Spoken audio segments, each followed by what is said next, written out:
ത്രിയേക ദൈവത്തിന് സ്തുതി. യേശുവിൽ സ്നേഹവന്ദനം. ഇസ്രായേൽ ഭവനങ്ങളിലെ തലമുറകളെ സംഹരിക്കാതെ സംഹാരകൻ കടന്നുപോയതിനെ ഓർമ്മിപ്പിക്കുന്ന ദിവസമാണ് പെസഹ അഥവാ കടന്നുപോക്ക്.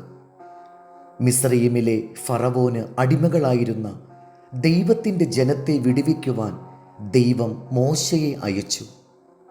ജനത്തെ വിട്ടയക്കുവാൻ മടിച്ച ഫറവോന്റെ സാമ്രാജ്യമായ മിസ്രയീമിൽ ഒന്നിനു പിറകെ ഒന്നായി 9 ബാധകളെ ദൈവം വരുത്തി. ഹൃദയം കഠിനമായ ഫറവോന്റെ ഭവനത്തിലും ആ ദേശത്തിലും സംഹാരമെന്ന 10ാമത്തെ ബാധ നിശ്ചയിക്കപ്പെട്ടു. അതിൽ നിന്നും ദൈവം തൻ്റെ ജനമായ ഇസ്രായേലിനെ രക്ഷിക്കുവാൻ കൽപ്പിച്ച വ്യവസ്ഥയാണ് പെസഹ.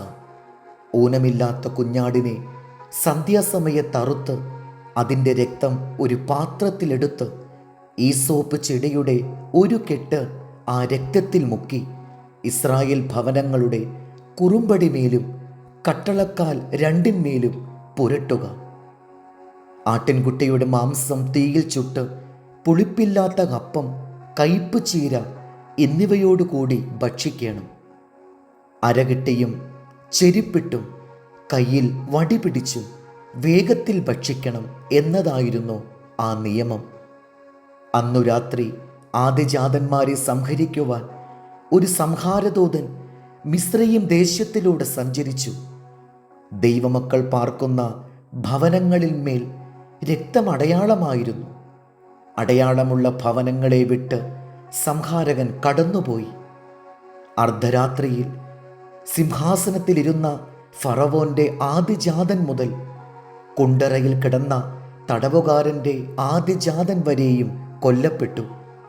എന്നാൽ സംഹാരകനിൽ നിന്ന് ദൈവജനം രക്ഷിക്കപ്പെട്ടു.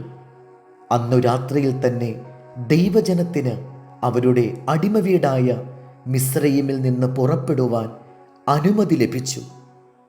6 ലക്ഷം പുരുഷന്മാരും അവരുടെ ഭാര്യമാരും കുട്ടികളുമായി ലോകത്തിലെ ഏറ്റവും വലിയ പുറപ്പാട് അന്ന് സംഭവിച്ചു.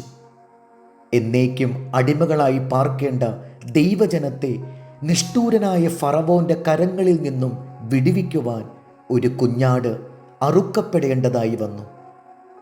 പെസഹായുടെ കേന്ദ്ര വിഷയവും അറുക്കപ്പെട്ട കുഞ്ഞാടാണ്. നിനക്കായി ഒരു പെസഹ കുഞ്ഞാട് അറുക്കപ്പെട്ടിട്ടുണ്ട്. പാപത്തിൻ്റെ അടിമവീട്ടിൽ നിന്നും നമ്മെ രക്ഷിക്കുവാൻ അറുക്കപ്പെട്ട പെസഹ കുഞ്ഞാട് യേശുക്രിസ്തുവാണ്.